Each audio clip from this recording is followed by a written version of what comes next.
வணக்கம். இது தமிழ் குரலின் சிறப்பு நேர்காணல். இன்றைக்கு நம்மோடு இணைந்திருக்கிறவர் மரியாதைக்குரிய மூத்த பத்திரிகையாளர் மற்றும் அரசியல் திறனாய்வாளர் டாக்டர் உமாபதி அவர்கள். சார் வணக்கம். வணக்கம். வணக்கம். பாஜகவில் இருந்து அம்மையார் விஜயதாரணி தாவேக்கால இணைஞ்சிருக்காங்க. அவங்களுடைய பேட்டி வைரலாக போகுது. காங்கிரஸ் இருக்கும்போது என்ன சொன்னாங்க, பாஜகவில் இருக்கும்போது என்ன சொன்னாங்க, இன்றைக்கி என்ன சொல்கிறாங்கன்னா 3 இடத்துலையும் பெண்களுக்கு பாதுகாப்பான ஒரே கட்சி காங்கிரஸ் தான், பெண்களுக்கு பாதுகாப்பான ஒரே கட்சி பாஜக தான், பெண்களுக்கு பாதுகாப்பான ஒரே கட்சி தாவேக்கா தான். 3 இடத்துலையும் பேட்டி கொடுத்தது எடுத்து வைரலாகி அது பாதுகாப்பாக இருக்குல்ல, அந்த அளவுக்கு போகுதுன்ற மாதிரி. இப்போ அவங்களுக்கு பாஜக பலருக்கும் பதவி கொடுக்க அந்த மாதிரிலாம் ஒரு ஆள்னு அரசியல், அதெல்லாம் அரசியல் அனாதையாகி ரொம்ப நாள் ஆச்சு. என்னைக்கு வந்து ராங் கால்குலேஷன் போட்டு அண்ணாமலைகிட்ட சேர்ந்துருந்தா ஒரு பதவி வாங்கி கொடுத்துருப்பாங்க. அண்ணாமலையை மீறி எதாவது சொன்னல, மத்திய அமைச்சர் போய் டெல்லியில் சேர்றேன்னு சொல்லி போனால் இது என்ன நினச்சிச்சுன்னா, இவர் ஜேபி நட்டா அமித்ஷா மாதிரி யாராவது வருவாங்கன்னு பார்த்தா ரூமுக்குள்ளே இருந்து அந்த ஒரு இதில் பழைய படத்தில் காட்டுறேன், தின்னு ஒரு மனுஷன் வந்துகிட்டே இருப்பான். திடீர்னு பார்த்தா சரி அடுத்த ஆளை கூப்பிட்டு போயிடலான்னு பார்ப்பான், கூப்பிட்டே வருவான், குள்ள மனிதனாக வருவான். என்ன பண்ணுவீங்க நீங்கள்? அந்த மாதிரி கதவை திறந்து பார்த்தா முருகனை பார்த்தோன்னே ஷாக். மத்திய அமைச்சர், ஆமாம் இவர் மத்திய அமைச்சர் தான், மத்திய இணையமைச்சர் தானே இவர். மத்திய அமைச்சர் முன்னிலையில் டெல்லியில் சேர்றீங்கன்னு தானே உங்களை கூப்பிட்டு வந்தோம். மத்தியில் தான் இருக்காரு, மத்தியில் இருக்காரு, அமைச்சராக இருக்கார், டெல்லியில் தான் இருக்கார். அவருக்கும் சைரன் வச்ச கார் இருக்குது, போலீஸ் இருக்குது. ஆனால் அன்னைக்கே வெக்ஸ் ஆயிடுச்சு. அன்னைக்கு ஏமாந்தது தான். இப்படி தான் உங்களுக்கு டோட்டலாக அதோட அரசியல் வாழ்க்கையில் முடிஞ்சிச்சு. அந்த மாதிரிலாம் கணக்கில் எவனும் அதை அந்த ஏரியாவில் தெரியும். அவங்க என்ன பண்ணுறாங்கன்னு அடுத்து எம்எல்ஏ சீட்டு கூட தராமல் பண்ணேன். எம்எல்ஏ சீட்டு கூட லாயக்கு இல்லை நீன்ற மாதிரி அந்த அம்மாவை பண்ணி விட்டாங்க. டோட்டலாக போச்சு. இடைத்தேர்தலில் கொடுக்கல, இதுக்கப்புறமும் இன்னும் அவ்வளோதான், அதோட அரசியல் வாழ்க்கை முடிஞ்சிச்சு. வழக்கறிஞர் தொழிலை பார்த்துட்டு உச்சநீதிமன்றத்தில் காசு வருதா பழைய இதை வச்சுக்கிட்டு ஒருவேளை அடுத்தது வந்தாலும் எம்பி அது கன்னியாகுமரியில் நின்னா அங்கே காங்கிரஸ் சீட்டு தர மாட்டாங்க. ஏன்னா காங்கிரஸ் அவ்வளோ லூஸ் ஆவீங்க. தாவேக்கால சேர்ந்து காங்கிரஸ் கூட்டணியில் வேற இருக்கு. அவங்க சீட்டு எப்படி இந்த அம்மாவுக்கு நம்மன்றது இது எடுக்கிறது பூராமே தேவையில்லாத ஆணியை தான் பிடிக்கிட்டு இருக்கு நம்ம. புரியுதா? இதில் போனால் உடனே விஜய் வந்து பரவாயில்ல, இவங்கெல்லாம் சக்தி வாய்ந்த தலைவர்கள்லாம் வந்து விஜய் கட்சியை பொறுத்தளவுக்கு விஜய் ஒருத்தர் தான் ஸ்டார். முன்னணியில் புஷியானந்த் தான் நினச்சிக்கிட்டு இருக்காரு. அந்த விஜயை கூட பார்க்கலாம். அதாவது ராகுல் காந்தியை சந்தித்து மாநில தலைவர் பதவிக்கு போட்டி போட்ட ஒரு ஆள் இன்றைக்கி விஜயை சந்திக்க முடியாமல் ஏதோ பாண்டிச்சேரியில் கவுன்சிலராக இருந்த ஒரு காலத்தில் புஷியானந்த் எம்எல்ஏனா இப்போ 1500 ஓட்டு எம்எல்ஏவில் அவரை போய் பார்த்து சேர்ந்துருக்கீங்களே, கேவலமாக இல்லை அப்படின்னு சொல்லி யாருன்னா நம்ம கேட்கல. ஊரில் காரித்து அதிமுக முன்னாள் அமைச்சர்கள் பலரும் கூட பூட்டினை கேட்டு கதவை திறக்க சொல்லி இந்த சந்த வழியை எட்டி பார்க்குறதெல்லாம் பரிதாபத்துக்கு. ஆமாம், அவங்க காமெடி பீஸ் ஆனதுக்கப்புறம் அவங்களை என்ன பண்ண முடியும்? ஒரே வழி அதுதாங்கிற மாதிரி இருக்கும்போது அங்கே எடப்பாடியார்ட்ட இருக்கிறதுக்கு அங்கே போகலான்னா அங்கே உள்ளே விட மாட்டாங்க. இந்த மாதிரி ஆட்கள்லாம் விஜய் பார்க்கவே மாட்டாப்புல. ஏன்னா எலெக்ஷனுக்கு முன்னாடி எங்கேயா போனீங்க பைத்தியம் முடிச்சவங்களா? எல்லாம் எனக்கு எதிர்த்தா தானே இருந்தீங்க. இன்றைக்கி நான் ஜெயிச்சிட்டேன்னொன்னே இங்கே வந்து எச்சப்பொருக்க வந்துருக்கீங்க, உங்களுக்கு என்ன பண்ணணுமோ அதான் நான் பண்ணுவேன்ற மாதிரி பார்க்கவே மாட்டார். புஷியானந்த் தான் இன்றைக்கி பெரிய தலைவர். இந்தியாவில் யார் அப்படின்னா இன்றைக்கி அமித்ஷாக்கு அடுத்து புஷியானந்த் தான். மத்திய அரசியலில் அமித்ஷாவை பார்த்தா நீங்கள் பெரிய இடத்த பிடிச்சிடலாம் பிஜேபியில். அதே மாதிரி லோக்கலில் மாநில அரசில் புஷியானந்தை பிடிச்சிங்கன்னா ஒரு பெரிய இடத்துக்கு வந்துடலான்ற ஒரு நம்பிக்கையில் தான் இன்றைக்கி எல்லாம் இருக்காங்க. இன்றைக்கி முப்பெரும் தலைவர்கள் பெரியார், அண்ணா, கலைஞர் அப்படின்ற மாதிரிலாம் இருந்தது பாருங்கள் அந்த காலத்தில். அந்த மாதிரி இன்றைக்கி வந்து பெருந்தலைவர் யாருன்னா புஷி தான். புஷி, ஆதவ், இந்த 2 பேர் தான் இருக்கு. அவங்க தரப்புலேயே இப்போ ஆலோசனை பண்ணுறவர்கள் மற்றவங்க சொல்கிறாங்க அதிமுக தான் எங்களுக்கு தாய் கடகங்கிறாங்க. அதிமுகங்கிற கப்பலை மூழ்கிறதுக்கு முதலமைச்சர் விஜய் விட மாட்டார், நீங்கள் இங்கே வாங்க, இல்லை அந்த கட்சி தொண்டர்கள் தலைவர்கள் பூரா பெரிய வாங்கன்னா அப்புறம் கப்பல் இருக்குது. அது எடப்பாடி மட்டும் கப்பலோட போட்டோம், கேப்டன் கப்பலோட போட்டு பனிப்பாறையில் மோதுறதுக்கு மோதி போக கப்பல் 2 புழக்கட்டுன்னு பார்க்குறான். எல்லாம் தெரியல, டைட்டானிக் மாதிரி. இல்லைன்னா இவங்களே வந்து அடியில் வெடி வச்சாலும் வச்சுருவாங்க. கடைசியாக கொண்டு போய் அடியில் மேக்னெட்டில் டைனமைட்டை கொண்டு போய் கட்டி கடைசியில் எடப்பாடியார் அந்த இதில் வர மாதிரி, இதில் டைட்டானிக்கில் வர மாதிரி. டைட்டானிக்கில் கூட ஒரு ஜோடி இருக்கும், 2 பேர் சேர்ந்து கையை காட்டுவாங்க, கடலோடு போயிடுவாங்க. இதில் எடப்பாடியார் மட்டும்தான் ஏசுநாதர் மாதிரி கையை காமிச்சிட்டு அந்த பொசிஷனில் அப்படியே போக முடியாது. அதை வச்சுன்னா அழகாக அந்த வேலையை பண்ணுறாங்க. உள்ளேருந்து அப்படியே அடியில் இருக்க மண்ணை பூரா சொன்னிட்டிங்கன்னா மேலே இருக்க ஆட்டோமேட்டிக்காக விழுந்துரும், கீழே சரிஞ்சிருவேன். அந்த மாதிரி மணல் வீடு குழந்தைங்க கடலில் கட்டுவாங்க இல்லை, கீழே இது பண்ணது டமால்னு சரிஞ்சிடும். அந்த மாதிரி தான் இப்போ வந்து அதிமுக சரிச்சுக்கிட்டு இருக்காங்க. ஏன்னா இப்போ அதுலேருந்து ராஜினாமா பண்ணிட்டு போன ஒரு எம்எல்ஏ பழக்க தோஷத்தில் மாண்புமிகு தமிழ்நாடு முதலமைச்சர் அப்படின்னு எடப்பாடின்னு சொல்ல வந்துட்டு தளபதி விஜய் அப்புறம் எடப்புன்னு சொல்லி எடுப்பு அப்படின்னு சொல்லி எடுப்புன்னு மாத்தான் போனேன் எடப்பாடி அப்படின்னு சொல்ல வந்துட்டு ஐயோ பழக்க தோசத்தில் அது போன வாரம் பார்த்த வேலையாச்சுங்கிற மாதிரி.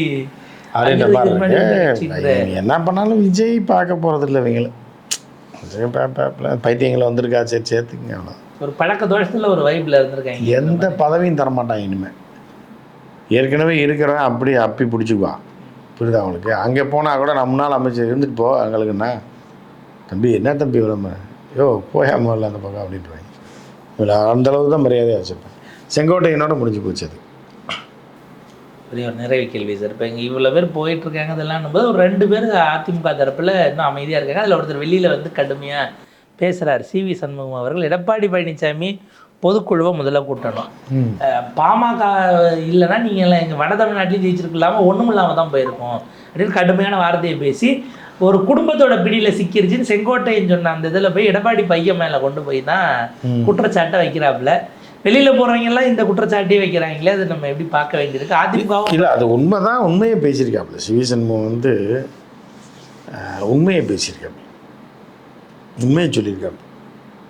அப்படிதான் நம்ம பார்க்கணும். அது எலெக்ஷனுக்கு முன்னாடி சொல்லியிருக்கலாம்ல. எலெக்ஷன் நடந்து நின்று தோத்துட்டு நீங்கள் எம்எல்ஏவா ஜெயிச்ச பிறகு எம்பி ராஜினாமா பேசாமல் எம்பியாக இருந்திருக்கலாம். எம்எல்ஏ சென்ட் பண்ணிட்டு நீங்கள் அதிமுக இப்போ 140 ஜெயிச்சிருச்சு, நீங்கள் அமைச்சராக போகிறீங்கன்னா ராஜினாமா பண்ணிட்டு வந்து பரவாயில்ல. அதே போங்க போச்சு போயிருக்கு. 3வது இடத்துல போயிருக்கு. எம்பியாக இருந்தாலும் கொஞ்ச நாளைக்கு பிஜேபிக்காரன் மதிப்பான் எங்கிட்ட கொண்டு சேர்த்து ஒரு லாபி பண்ணலாம். ஏதாவது ஒரு ஸ்கூலில் சேர்த்து விடுவாங்க. இப்போ இந்த ஸ்கூலை விட்டு துரத்தி விட்டாங்களா கார்பரேஷன் ஸ்கூலில் சேர்த்து விட்ற மாதிரி எங்கிட்ட கொண்டு சேர்த்து விடுவாங்க. பட்டு இப்போ அதுவும் போச்சு. தவறான முடிவுகள் தான். ஆனால் சரியான நேரத்தில் தவறு. ஆனால் நீங்கள் வந்து டாஸ்மாகில் போய் சரக்கு அடிக்கிறவங்க வந்து பல நேரம் நல்ல முடிவு எடுப்பாங்க, பல நேரம் தவறான முடிவுகள் எடுப்பாங்க. அதில் சில நேரம் தவறான முடிவுகளாக வந்து முடிச்சு. அது அவங்க மேலே குத்தம் சொல்கிறதா இல்லை அந்த சரக்கு குத்தம் சொல்கிறதாங்கிற மாதிரி. ஆமாம், இவங்க விற்று மக்களை ஊர் மக்கள்லாம் ஏமாற்றும் போது ஒரு நாள் வந்து அதாவது இது படகு வந்து ஓடத்தில் போகும், ஒரு நாள் ஒரு நாள் ஓடத்துல அந்த மாதிரி இவங்க இப்போ போலீஸ் சரக்கு எவ்வளோ நாள் விற்றுருக்காங்க இவங்க ஆட்சியில் 10 வருஷம் அம்மா ஆட்சியிலேருந்து. ஸோ அதே சரக்கை குடிச்சிட்டு ஒரு தவறான முடிவு எடுத்து லட்சக்கணக்கான பேர் போட்ட ஓட்டு வந்து இதாக பல பேர் தேமுதிக இருந்து சேர்த்த மாதிரி இப்போ இவங்க ஆட்கள் அவங்க பிடிச்சிட்டு போகிறாங்கன்னு அது ஒரு வாழ்க்கை ஒரு வட்டங்கிற தத்துவத்தில் வந்து முடியறதாகவும் எடுத்துக்கலாம். ஆனால் அதிமுக அதுக்கப்புறம் என்ன ஆகுங்கிறது தான் தெரியல. அதிமுக என்ன ஆகும்னு எடப்பாடியாருக்கு தெரியும். கடைசி விவசாயி மாதிரி அவர் தான் கடைசி எம்எல்ஏவாக இருப்பார். 2031 போட்டி போடுவார். ஒரு 6 சீட்டு வரும். 2036 வருமா அடுத்து 36 போட்டி போடும்போது ஒரு 2 சீட்டு வரும். 41 போட்டி போடும்போது 80 வயசில் 85 வயசில் எடப்பாடியார் ஒரே ஒரு 140 ஓட்டில் ஜெயிச்சார் சேலத்தில் அப்படின்ட்டு அவர் அப்படியே. இல்லை சார், பாமக எப்படி வட தமிழ்நாடோ அந்த மாதிரி இவர் மேற்கு மண்டலத்தில் அதிமுக சுருக்கிடுவார். மேற்கு மண்டலத்தில் மொத்தத்துக்கு அதிமுகவில் இவர் ஒருத்தர் தான் கடைசி விவசாயி மாதிரி கடைசி எம்எல்ஏவாக இருக்கும். ஏன்னா இப்போ அண்ணாமலை உள்ள வரும்போது மேற்கு மண்டலம் அப்படியே அவர் கொண்டு போயிட்டாருனாலும் அண்ணாமலை ஒன்றும் கொண்டு போய் அண்ணாமலை உள்ள பிடிக்கிறவங்க மாதிரி தான். ஒரு பிள்ளைய வேணால் பிடிச்சிட்டு போகலாமே தவிர சாக்கலை கொண்டு போய் விற்கலாம், அதுக்குள்ளே போலீஸ் பிடிச்சிடும். அந்த அளவுக்கு அண்ணாமலைக்கு அந்த அளவுக்கு வேல்யூ கிடையாது. வெளியில் போகிறவங்கள ஒருவேளை ஜிகே வாசன் வந்தது கூட அண்ணாமலையோட நாளைக்கு ஜிகே வாசன் யாருக்கு போட்டு ஜிகே வாசன் வெர்சஸ் விஜய் தான் வரும்னு நினைக்கிறேன். கடைசியில் அப்படி தான் வரப்போகுது. தமிழ்நாடு வாசனா விஜயா வி தான். வாசனா விஜயான்னா வரப்போகுது. வெற்றி யாருக்கு? வி. வெற்றிக்கு வி தான். ஆமாம், அந்த மாதிரி இருக்கும்போது இப்போ விஜய் புதிய தலைவலியாக வருது. இப்போ ஏற்கனவே அண்ணாமலை வெர்சஸ் விஜய்னு கொண்டு வரதுக்கு பிளான் போட்டு அதுக்கு செலவு பண்ணிகிட்டு இருக்காங்க. திருப்பி இப்போ ஜிகே வாசன் வேறு வந்தார்னு வைங்க, உண்மையான தலைவர் யார்கிட்ட 5 பைசா வாங்க மாட்டார் அப்படின்ற மாதிரியான ஒரு தலைவர் அப்படிங்கும்போது என்ன தொடர்ந்து பிரச்சனை தான். ஆனால் அந்த வி சென்டிமெண்ட் விஜயதாரணிமாக ஒர்க் ஆகலை. அவங்க போய் ஒரு கட்சியில் இணைஞ்சிட்டாங்க. சரி, அவங்க தனி கட்சி தொடங்காதது அவங்களுக்கு. பெண்களுக்கு வி ஒர்க் அவுட் ஆகாது, அப்படி ஆண்களுக்கானது. ஏன்னா ரட்டையிலேயே அந்த விங்கிற ஃபார்மெட்டில் இருக்குது வீணா வெற்றி. அமெரிக்காவில் அப்படி காட்டினாங்க, நீங்கள் இதை எடுங்கன்னு சொன்னதான் ஒரு கதை சொல்லுவாங்க. அந்த மாதிரி வெற்றியினுடைய குறியீடு தான். இல்லை அமெரிக்காவில் இல்லை, யூரோப்பியன் கண்ட்ரீஸில் எல்லாமே இப்படி காட்டுவாங்க. அது போக சிங்கப்பூரில் இப்போ குழந்தைங்கள்லாம் இருக்குல்ல ஸ்கூலில், அது இந்த கிண்டர் கார்டன் ஸ்கூலில் இருக்க பிள்ளைங்களை போய் நீங்கள் எட்டி பார்த்து வீடியோ எடுத்திங்கன்னா கூட சிங்கப்பூர்லாம் இப்படி காட்டும். அது எதாவது வீட்டில் சொல்லி கொடுத்துருப்பா, இதான் விக்ட்ரின்னு. ஸோ அந்த மாதிரி ஒரு இதுதான். அதை நம்ம அதை வந்து அரசியல்வாதிகளும் நம்பிட்டாங்க, நம்பிட்டாங்க, கூமுட்டைகள் நம்பி ஓட்டு போட்டாங்க. ரெட்டலை வந்து அமெரிக்காலேயும் இருக்குன்ற மாதிரி நினச்சிட்டாங்க. அதை பார்த்து காப்பி அடிச்சிட்டாங்க இது அப்படின்ற மாதிரி. கமலஹாசன் மையம்னு ஏதோ இருக்கு பிரெஞ்சு கட்சியை பார்த்து, பிரான்ஸ் கட்சி மொத்தமாக அப்படியே அந்த தமிழில் டிரான்ஸ்லேட் பண்ணி கொண்டு வந்தார்ல. அதான் அவன் வந்து எல்ஜிபிடிக்கோ போனால் வந்தவனெல்லாம் பிரதமர் ஆக்கி பார்த்தான், ஒன்றும் நடக்கலை. ஏன்னா பிரான்ஸ் அதிபர் அதை பார்த்து இவர் வித்தியாசமாக சினிமாவில் ஹாலிவுட் படத்தை பார்த்து காப்பி அடித்து பண்ணலாம். அதை இவங்க கற்றுவாங்க.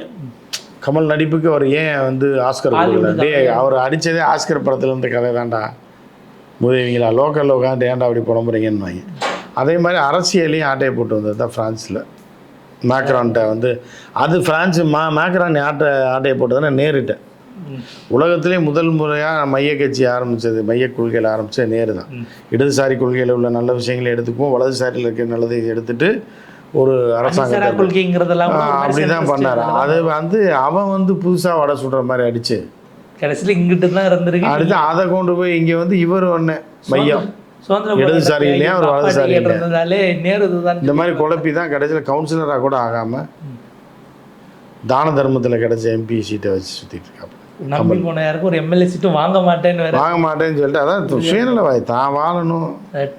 நம்மளும் எம்பியும் அவனும் எம்பியா அப்படின்றது தான் மக்கள். நம்மளே எம்எல்ஏல ஜெயிக்கல, எலெக்ஷன்ல நின்று ஜெயிக்க இவங்களுக்கு சீட் வாங்கி ஜெயிச்சிட்டாங்கன்னா நமக்கு கேவலமாயிரும்ல. கட்சி அவங்க பின்னாடி 4 பேர் இந்த ஜென்மத்தில் அவர் யாருக்கு சீட் வாங்கி தர மாட்டார். ஏன்னா ஒரு கட்சி ஆரம்பித்து அந்த தலைவனே தோக்கும்போது ஏதோ ஒரு கூட்டணி 4 பேர் ஜெயிச்சிட்டாங்கன்னு வைங்க, எதில் மாணிக்கால, அப்போ இவருக்கு அசிங்கம்ல. தலைவனுக்கே போடல, இவங்களுக்கு போட்டானா அப்போ இவங்க செல்வாக்கான ஆளா? அதனால் கடைசி வரைக்கும் அவர் வாங்கி தர மாட்டார். அப்போ சார் ஒரு மாதிரி அரசியல் ஓடிக்கிட்டு இருக்கு, இப்படி தான் ஓடும் போல இருக்குது. பார்ப்போம். நேரத்துக்கு பொறுத்தளவுக்கு நன்றி சார்.